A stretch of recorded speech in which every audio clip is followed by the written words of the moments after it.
E hoje então eu quero meditar num dos textos, num dos acontecimentos no ministério de Cristo que mais bem pode exemplificar esse amor de Deus ao pecador, embora ele abomine o pecado. E é o texto, irmãos, que nós encontramos em João capítulo 8, da mulher adúltera, que é trazida a Jesus pelos fariseus, pelos principais dos judeus, e eles então vão poder verificar que Jesus é quem de fato perdoa todas as nossas iniquidades. Ele perdoa. Deus em Cristo nos perdoa. Ele entende. Ele deu vida. Ele morreu por causa dos nossos pecados. E o fato dele morrer e de se entregar é exatamente para nos perdoar. Perdoar de todo pecado. Estarei fazendo algumas reflexões com os irmãos,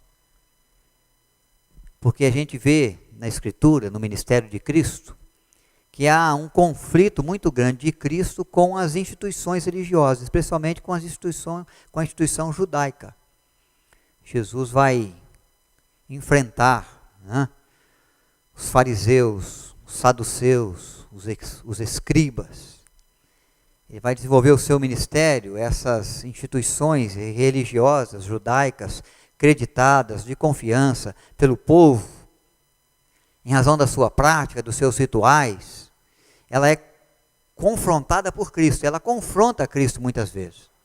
Então há um conflito constante entre Jesus e as instituições. E hoje nós temos visto que nem sempre o evangelho que tem sido pregado, que tem sido anunciado, que tem sido proclamado pelas instituições religiosas, por pastores, por padres, por bispos, arcebispos, por apóstolos, nem sempre o evangelho que é pregado aí é o evangelho de Cristo. Às vezes é o evangelho dos evangélicos. E pode ser que em alguns princípios, valores, rituais, em nada tenha a ver com o evangelho de Cristo, com o evangelho que a Bíblia nos revela. Com aquilo que Cristo veio ensinar, com aquilo que Cristo veio fazer. Então nós vamos ver que assim como Jesus identificou que muito do que os fariseus, os saduceus, os escribas zelavam junto aos judeus nas questões religiosas, não era dentro do propósito de Deus, não tinha o sentimento próprio daqueles que amam a Deus, ou que se interessam por aquilo que Deus se interessa. Então nós estamos começando hoje, eu quero começar nesse texto da mulher adulta, porque nós falamos sobre um Deus que abomina o pecado, mas ama grandiosamente o pecador, e amou até a morte, e morte de cruz. Então esse texto de João 11 está projetado aqui para vocês acompanharem. Eu vou ler, os irmãos vão acompanhar com atenção a leitura que passo a fazer desse texto da palavra de Deus, e que Ele mesmo, o Senhor, acrescente graça ao nosso coração, à nossa alma, pela meditação, reflexão que fazemos da sua bendita palavra. A mulher adúltera, o título. Jesus, entretanto, foi para o Monte das Oliveiras. De madrugada, voltou novamente para o templo, e todo o povo ia ter com ele, e assentado os ensinava. Os escribas e fariseus trouxeram à sua presença uma mulher, surpreendida em adultério, fazendo-a ficar de pé em meio de todos. Disseram a Jesus: Mestre, essa mulher foi apanhada em flagrante adultério. A lei e na lei de Moisés, ou na lei nos mandou Moisés, que tais mulheres sejam apedrejadas. Tu, pois, que dizes? Isso diziam eles tentando, para terem de que o acusar. Mas Jesus, inclinando-se, escrevia na terra com o dedo. Como insistissem na pergunta, Jesus se levantou e lhes disse: Aquele que dentre vós estiver sem pecado, seja o primeiro que lhe atire pedra. E tornando-a a inclinar-se, continuou a escrever no chão. Mas ouvindo eles essa resposta, acusados pela própria consciência, foram se retirando um por um, a começar pelos mais velhos até os últimos, ficando só Jesus e a mulher no meio onde estava. Erguendo-se Jesus, não vendo a ninguém mais além da mulher, perguntou-lhe: mulher, onde estão aqueles teus acusadores? Ninguém te condenou? Respondeu ela: ninguém, Senhor.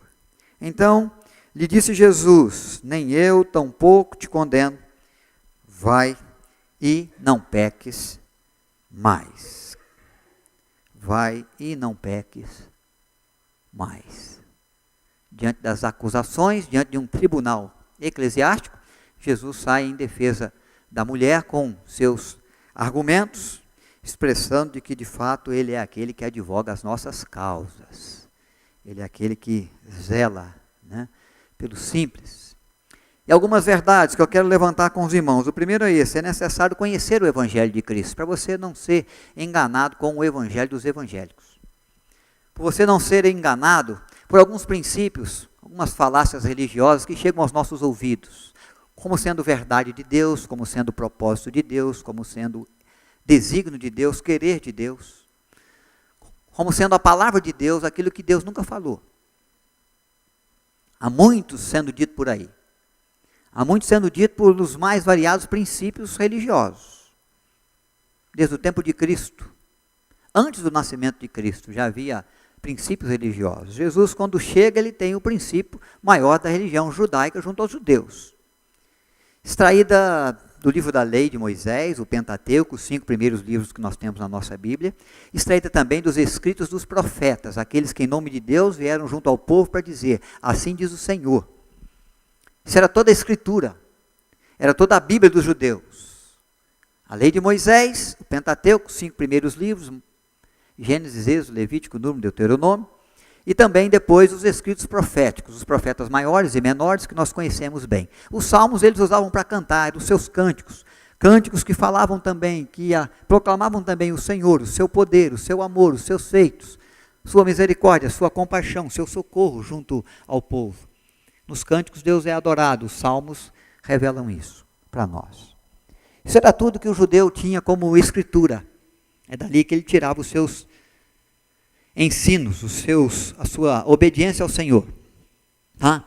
Mas muito foi criado pela mente do judeu, com respeito à religiosidade, diferente daquilo que Deus havia falado antes. Quando Jesus chega, ele encontra um judeu religioso, mas com alguns princípios, com alguns valores, com alguns rituais, que ele entende ser diferente da proposta de Deus. E ele começa a corrigir. Às vezes as ações eram conforme Deus pediu, nas intenções erradas. Com propostas, com propósitos errados. Então o Senhor Jesus vai falar disso. Por isso que nós vemos nesse texto que ele vem, ele está no monte e está orando.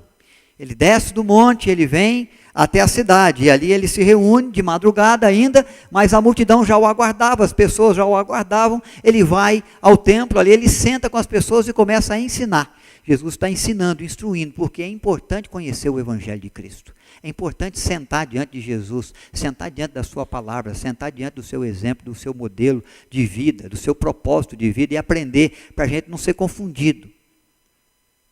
Então ele está ali e o texto demonstra, Jesus vem, ele vem de madrugada, ele vem ao templo, ele se assenta com as pessoas e assentado tranquilamente ele começa a compartilhar da sua palavra, da vontade do Pai, do ensinamento que vem de Deus aos homens. Por que isso é importante? Porque o conhecimento do Evangelho evita erros e danos. Se nós conhecêssemos mesmo o propósito de Deus, se nós seguíssemos mesmo o propósito de Deus, se todo ser humano obedecesse mesmo à vontade, à palavra de Deus, nós íamos evitar muitos danos à nossa vida, à nossa casa, à nossa igreja, à nossa cidade, ao nosso país.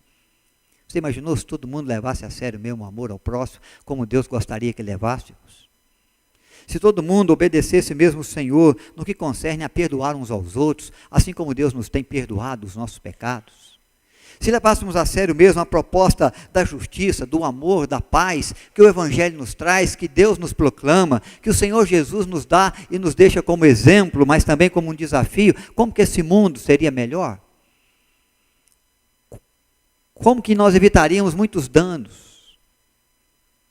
Se nós não cultivássemos no coração, por exemplo, a cobiça, para desejar ganhar mais e mais, independente se alguma barragem possa estourar por aí e ceifar muitas vidas e levar muitas famílias ao luto.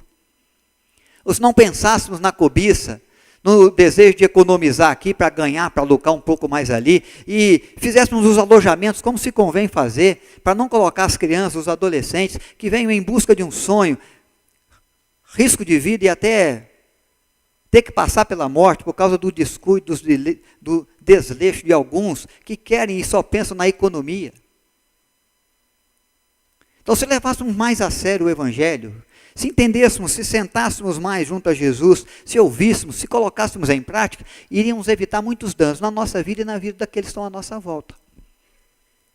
É por isso que Jesus vem, é por isso que Ele não se importa de assentar com as pessoas de madrugada, para começar e continuar a ensinar-lhes sobre o Evangelho, que pode evitar os erros, que pode evitar os danos. Jesus vai dizer, num determinado momento, junto aos seus discípulos, errais por não conhecer as Escrituras, nem o poder de Deus. Então ele está avaliando a sociedade, está percebendo os erros, os danos, os problemas, as dificuldades, as aflições, as crises que a nação atravessava, que a família passava e dizia, olha, se vocês fossem mais atentos, se fossem mais obedientes, se conhecessem mais, se colocassem mais em prática, vocês não viveriam nada disso, vocês viveriam vida melhor. Então é preciso que aprendam, é preciso que ouçam, é preciso que pratiquem. Então é necessário conhecer o Evangelho de Cristo, porque isso vai evitar alguns danos, alguns prejuízos, alguns erros que nós podemos cometer e que pode nos atingir, ou que pode atingir a nossa sociedade. Mas é preciso conhecer também, porque só com luz de Deus na cabeça, a gente não é manipulado por aqueles que querem usar da religião para manipular o entendimento, se julgando senhores da verdade. Tem muita gente aí que não leva em conta o que a Bíblia diz, que não leva em conta o que Cristo diz, ou que até usa das palavras da Bíblia e das palavras de Cristo para falar aquilo que lhes é importante e interessante falar e dizer. Tem muita gente tomando os textos bíblicos e torcendo esses textos para sustentar como verdade aquilo que se torna uma falácia, um engodo, uma mentira. Tem gente sustentando que, por exemplo, o crente não jamais ficará doente, porque Cristo já levou todas as nossas enfermidades, as nossas dores, e nós não precisamos mais passar por sofrimento, nem por dor, nem por enfermidade, porque se nós passarmos, existe um problema de fé. Existe um problema de obediência. Ou você está vivendo em pecado e Deus está te punindo, e não há ser humano que não peque. Ou então você é aquele sujeito que não está tendo uma fé suficiente para acreditar, para crer em Deus, para confiar, de maneira que Ele possa resolver o problema da sua enfermidade, da sua crise financeira. Sua conta bancária no vermelho. Não pode ter, crente não pode ter isso, porque o nosso Deus é o dono do ouro e da prata. Então pega uma expressão bíblica e transforma uma verdade de Deus em mentira, porque faz uma interpretação do jeito que quer. O versículo bíblico que eu mencionei antes de Jesus está referindo diretamente à crucificação de Cristo, ao servo sofredor, à enfermidade da alma que o pecado produz. E aquele que está em Cristo agora é nova criatura, os pecados estão perdoados. A enfermidade da alma não existe, mas do corpo vai continuar vindo para nós, porque é comum a todo ser humano ficar doente. Não é problema de fé. São sofrimentos do mundo, da vida. E sua conta bancária no vermelho também é, isso é possível. Não é problema na sua fé, na sua confiança em Deus, pode ser problema na sua administração, pode ser que você esteja gastando mais do que devia, mas não problema da sua fé. E não é uma punição de Deus. Por causa de erros e pecados que nós somos submetidos a cometer. Mas às vezes nós ouvimos essa verdade como sendo uma verdade do Evangelho. Uma verdade do Evangelho para nós. Ouvimos que Deus pode salvar através do batismo. De que eu posso purificar minha alma e purificar minha alma até alcançar por mim mesmo a redenção, a purificação plena, o estado maior de graça para a alma, de pureza, depois que eu passar por algumas reencarnações por aí. Depois que eu vivenciar os meus karmas. Vai sendo dito muita coisa. Vai sendo dito muita coisa. E nós não podemos deixar de levar isso em conta, porque nós vamos ver que o fariseu, que o escriba, vai dizer para o Senhor, fundamentado na lei de Moisés. Ele vai usar a escritura. E a Escritura tem sido usada para algumas falácias no meio evangélico, no meio cristão também. E nós temos que conhecer, porque se eu conheço, se eu tenho luz de Deus na cabeça, se eu tenho a palavra de Deus iluminando o meu entendimento, eu não vou deixar me enganar por qualquer pessoa que se levante por aí. Por qualquer um que quer ter um nome grande, um nome célebre, que ter um nome famoso na religião e que queira usar então desse pedestal, desse título, dessa posição que ele chegou, ou que ela chegou, que ela conquistou, para conduzir, seduzir o coração de muitos. Nós temos que conhecer, para ver o que de fato é de Deus, o que de fato é da Bíblia, o que de fato é propósito de Deus e o que não é.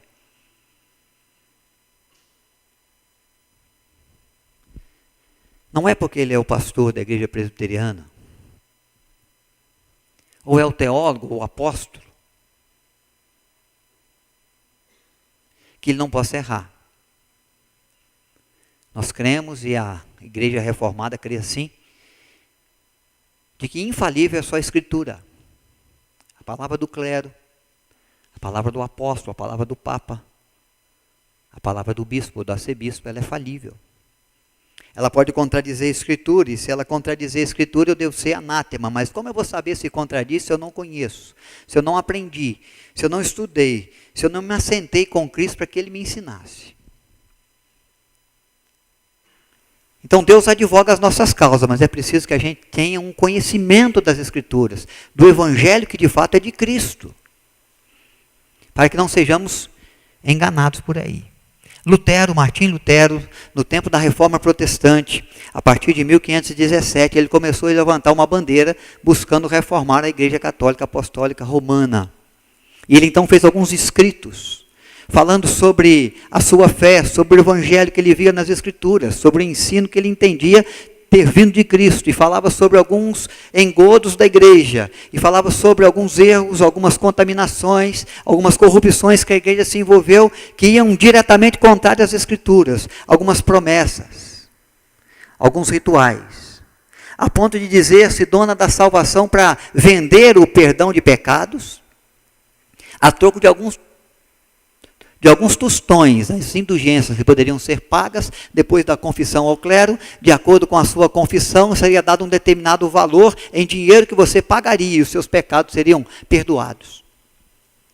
Lutero se levanta contra a igreja, nesse aspecto da indulgências, em outros aspectos de fé, como uma igreja que pregava que ela botou a mão na cabeça, está salva, ela tirou a mão, ela excomungou, está no inferno, independente de se tem fé em Jesus ou não.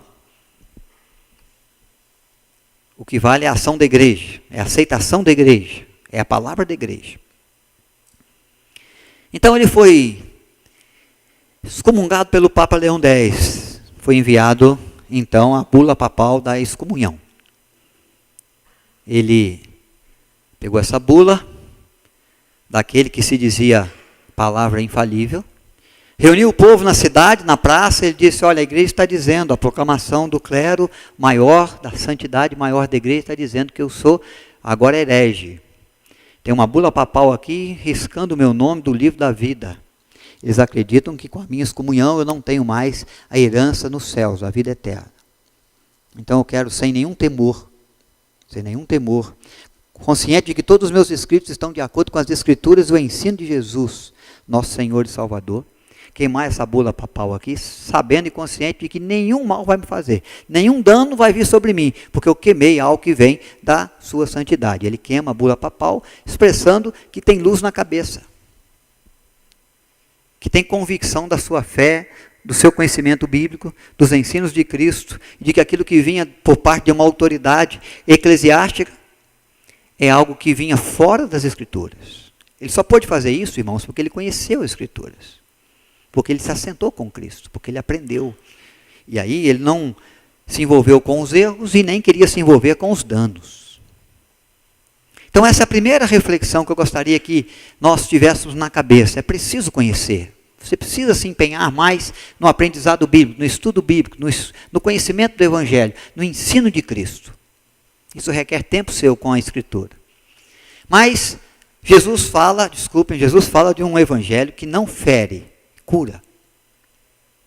Quando os fariseus apresentam a mulher adúltera junto a Jesus. No verso 5 do capítulo 8, ele vai dizer já de imediato a sua pena capital. E na lei nos mandou Moisés que tais mulheres sejam apedrejadas. Tu, pois, que dizes? Esses fariseus e escribas estão se voltando para o livro de Levítico, capítulo 20, versículo 10. Se algum homem e mulher foi pego em adultério, eles devem ser trazidos mediante o povo e devem ser ambos apedrejados, para que sirva de exemplo do zelo de Deus e da sua santidade. Essa é a lei de Levítico, dada por Moisés ao povo. Ou então, Deuteronômio, capítulo 22, verso 22 a 24, que essa lei também ela é relembrada, e não só para homem e mulher, mas também para donzelas que, porventura, fossem tomadas e forçadas a se deitar com algum homem na cidade. Os virgens que seriam forçadas, estrupadas, ou forçadas a ter relacionamento sexual indevido. Se ela não gritasse, diz o texto, diz a lei. Se ela não gritar, se ela não pedir socorro, vai ser apedrejado ela e o rapaz. Mas se ela gritar, vai ser apedrejado só o homem. Essa é a lei que foi invocada diante de Cristo. Mas podem ver que a mulher é trazida, é madrugada. Ela foi pega em adultério na madrugada, quase no raiar do dia. Ela foi trazida e não foi apresentado nenhum homem aqui. Há um princípio aqui de uma cultura muito machista, existente junto aos judeus no tempo de Cristo. Onde está o homem? Para que seja apedrejado, para que a lei de Moisés seja cumprida também. Por que trouxeram só a mulher? A mulher é colocada no meio do povo, esses homens já vêm, possivelmente alguns com pedras nas mãos, para executar a sentença que Moisés, que segundo a lei de Moisés já está clara, definida. O evangelho que expõe o pecador, o evangelho que maltrata o ser humano, porque o que importa é o pecado. O que importa é o pecado. O pecador nós abominamos, morte a ele. O pecado nós usamos para apontar, porque é através dele que nós vamos ter a justificativa para apedrejar. Então, primeiro expõe a pessoa, traz a mulher e a coloca nu na praça, diante de todo mundo, e fala de tudo aquilo que ela cometeu. O erro que ela fez, o pecado que ela realizou, a iniquidade que tem feito parte da sua vida. Então, irmãos, é um evangelho de Cristo, não é o evangelho que fere. Esse evangelho é o evangelho dos fariseus. É o evangelho da religiosidade. Os fariseus invocam a lei e condenam com pena máxima, morte por apedrejamento, embora só esteja ali a mulher, não o homem, mas a disciplina que expõe o pecador é a disciplina sem amor. Deus fala da importância da disciplina na igreja. É importante identificar o pecado, é importante tratar o pecado e o pecador, mas não sem amor. Não ferindo mais aqueles que já estão feridos. Não expondo os pecados, quem sabe até aquele momento oculto, para que toda a cidade fique sabendo e possa apontar todos os dedos e dizer, é pecadora. Já fez isso ou aquilo. A disciplina é importante para zelar pela santidade da igreja, ela precisa acontecer. A disciplina, ela é importante para mostrar que Deus é aquele que se importa em punir o pecado. Mas a disciplina tem que vir no propósito de abraçar o pecador, a pecadora, de criar para ela um caminho de restauração, para que aquele erro que foi cometido seja, de fato, acertado diante de Deus e possa ser essa vida restaurada na sua fé, na sua confiança, no seu andar com o Senhor. A igreja não pode criar mais obstáculos, a igreja não pode ser aqueles que agem apenas como juízes, a igreja tem que ser aquele que entende que todos pecaram e destituídos estávamos da glória de Deus, mas amando o Senhor, o pecador, do qual eu sou o principal, disse o apóstolo Paulo. Eu acho que nós podemos dizer isso também.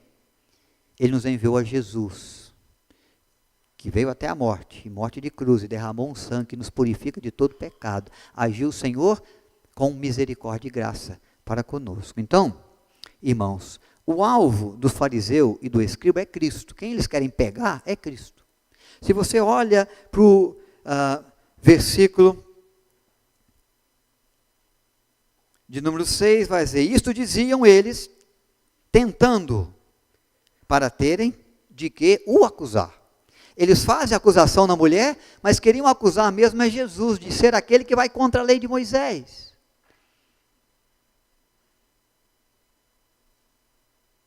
Ou de ser aquele que em nome de Moisés, em nome da lei, fez tal qual eles fizeram. Abominou o pecador e amou o pecado.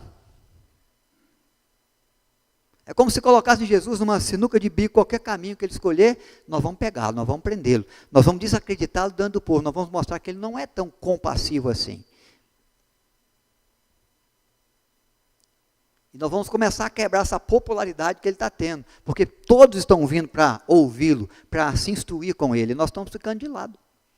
E nós estamos ficando ridicularizados às vezes, nas nossas ações, nos nossos rituais, na nossa religiosidade. Então o alvo é Cristo. E aí, por o alvo ser Cristo, parece que os fins justificam os meios. Os fins passam a justificar os meios. Nós levamos a mulher, nós expomos a mulher e nós pegamos Jesus. Está aí, está feito, está fácil, está tudo planejado muito bem. O interessante é perceber que Jesus ignora essa gente. Eles estão falando, ele está escrevendo no chão, não está nem olhando no olho, não está nem ligando. É como quem não se importa.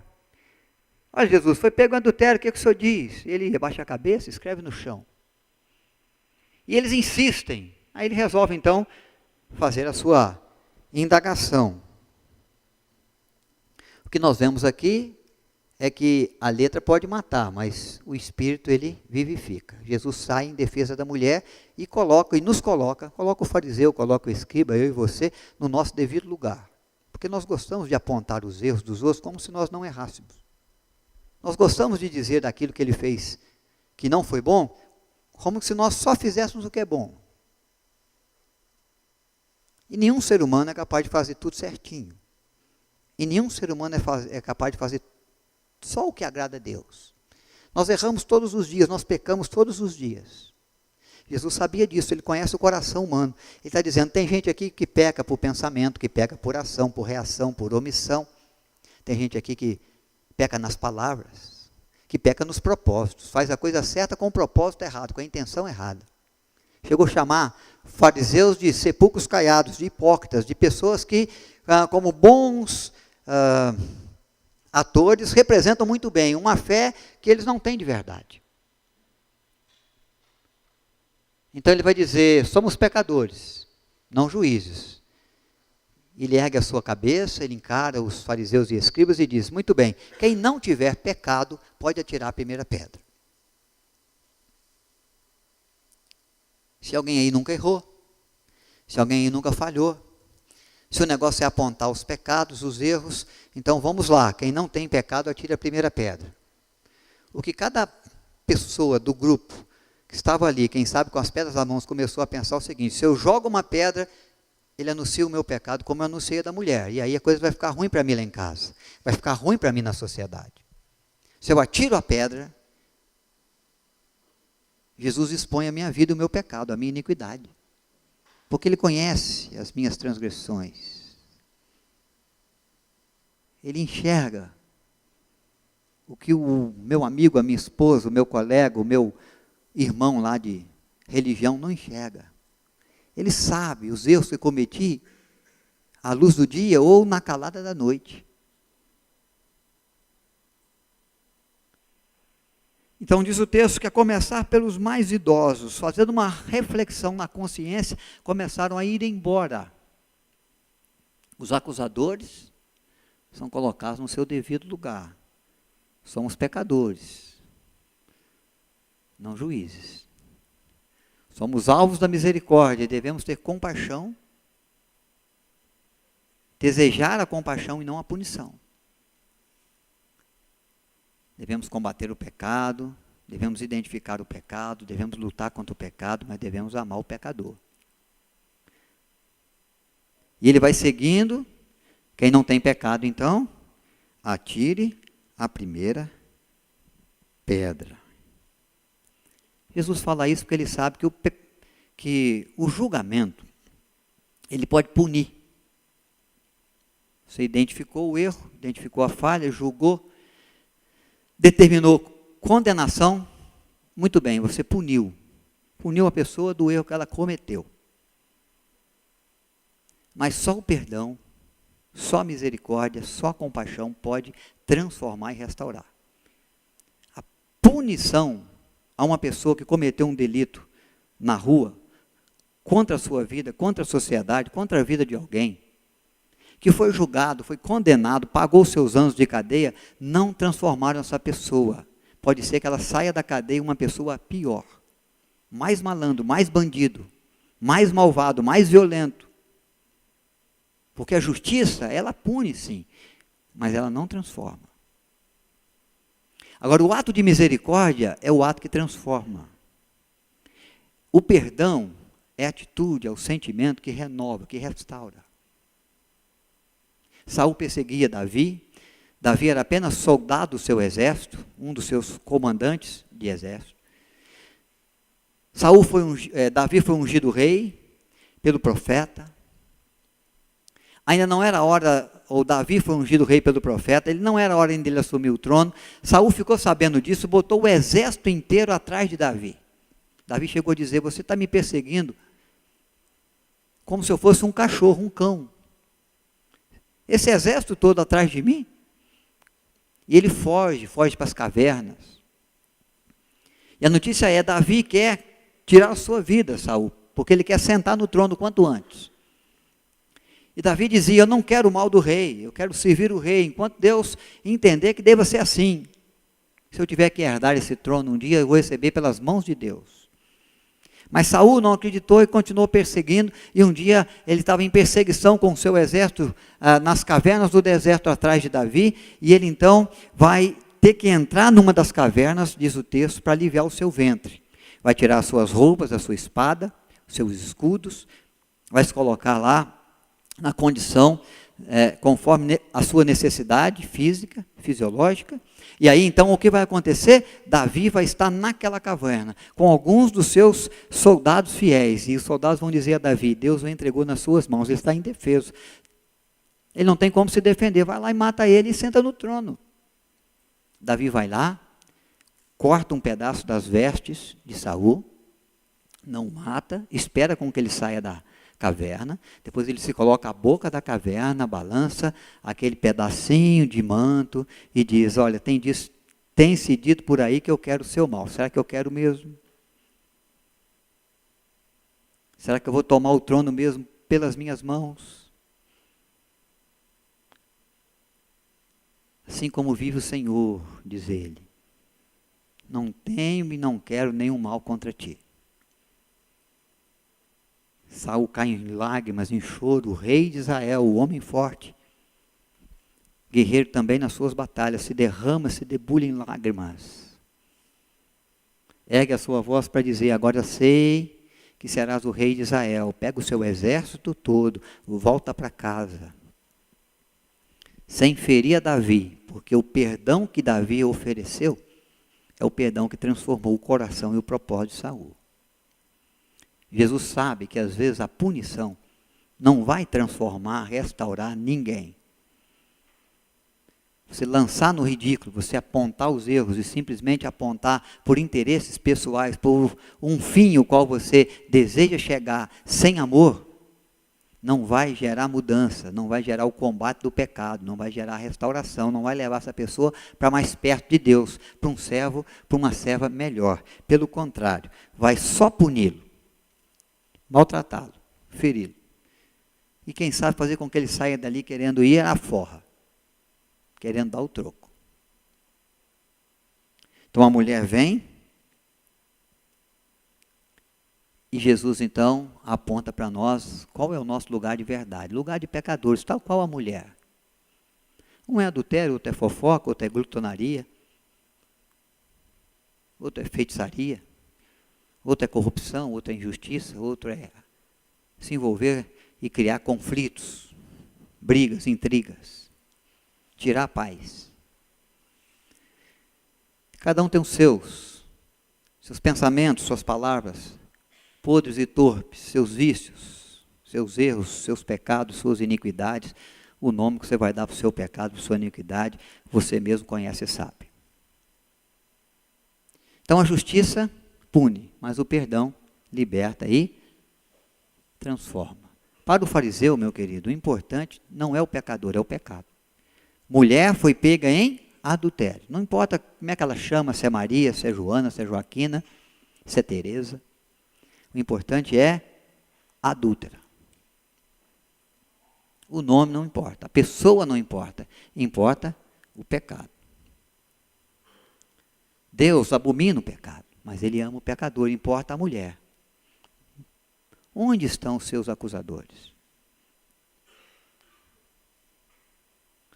Nem eu, contudo, te condeno.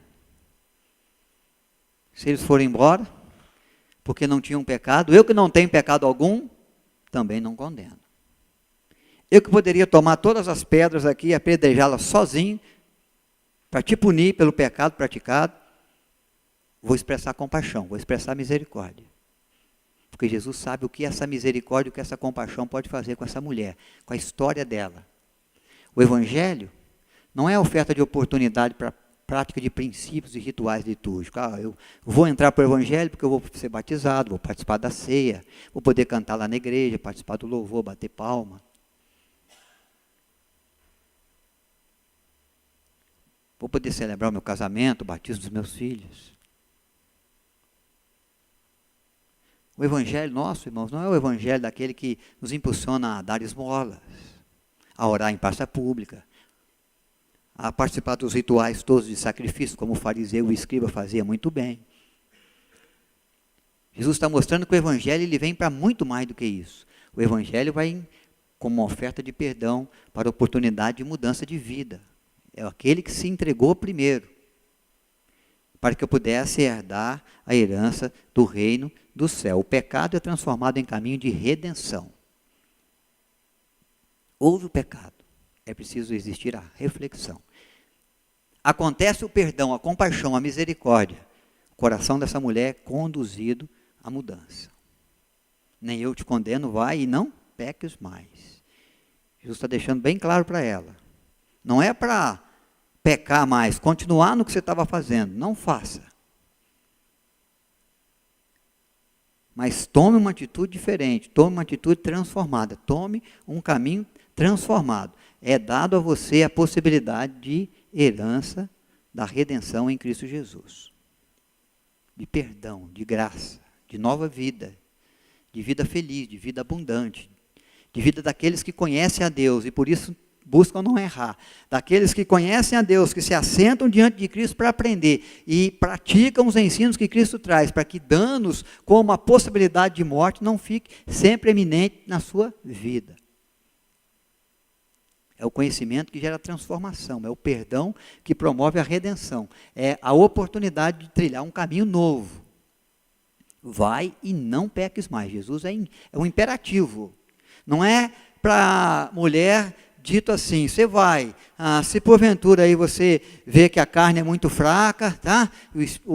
E o espírito não está também muito forte, então você continue no seu caminho aí, e depois nós vamos ver o que dá.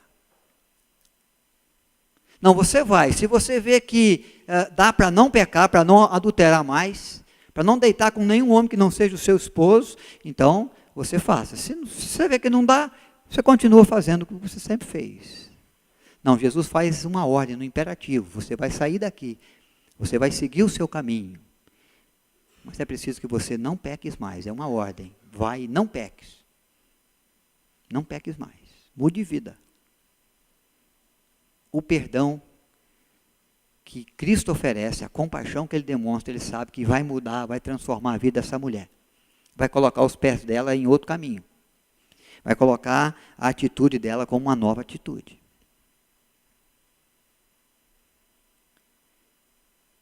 E é interessante, irmãos, O Evangelho nos dá uns negócios, Jesus é de um senso de humor surpreendente. Eu já falei isso aqui outras vezes, especialmente com fariseus e saduceus e escribas. Quem leva essa mulher a Jesus é o fariseu. Quem leva essa mulher a Cristo é o escriba. Aqueles que queriam a condenação, a morte por apedrejamento da mulher, é quem leva Jesus e coloca essa mulher diante da pessoa certa, para ela viver uma vida nova, uma vida diferente. Deus usa de quem Ele quer, na hora que Ele quer, para levar pessoas a Cristo, até daqueles que andam por aí, se sentindo donos, senhores da religião. Tem muita gente sendo levada a Cristo por esse tipo de gente, que fala das Escrituras o que quer às vezes, o que lhe interessa. Mesmo assim, são eles que apresentam algumas pessoas a Cristo. E estar diante de Cristo é estar diante da pessoa certa. E essa mulher vive essa graça de se tornar herdeira da fé, de ter sua vida mudada, de ter o seu pecado perdoado, de ter sua vida restaurada, a sua história sendo colocada num novo caminho, num novo rumo, porque ela foi apresentada a Jesus por aqueles que queriam condená-la, e encontrou em Jesus perdão e graça. Não é de um senso de humor extraordinário? Levaram a mulher para morrer, ela saiu dali viva. E o mesmo perdão e a mesma compaixão que ele teve por essa mulher, ele tem por nós. Ter perdoado o pecado dessa mulher, ter dado para ela a possibilidade de viver, é o mesmo que ele oferece para nós. É ele que nos dá a possibilidade de viver, apesar dos pecados que nós cometemos, das falhas, da iniquidade que nos cerca, que praticamos. Mas ele diz, olha, estão perdoados os seus pecados, vai e não peques mais. Eu não te condeno. Eu podia te condenar. Eu não te puno, eu podia te punir. Eu não te apedrejo, eu podia te apedrejar até a morte, mas eu vou dar a minha vida em seu favor, para que você viva, para que você tenha perdão, compaixão, misericórdia, e possa se levantar aí e não pecar mais. Vai e não peques mais. Ainda bem, irmãos, que nós estamos diante desse Cristo aí, desse Evangelho, o Evangelho de Cristo. Ainda bem que você veio aqui e você está diante da palavra de Deus que diz para você, nem eu contudo te condeno. Pelos pecados, pelas falhas, pelas iniquidades. E se cremos em Cristo, temos perdão de todo pecado. Ainda bem que podemos colocar diante do Senhor a nossa vida. A vida da nossa casa, a vida do nosso país. Ainda bem que estar diante de Cristo é estar no lugar certo e diante da pessoa certa.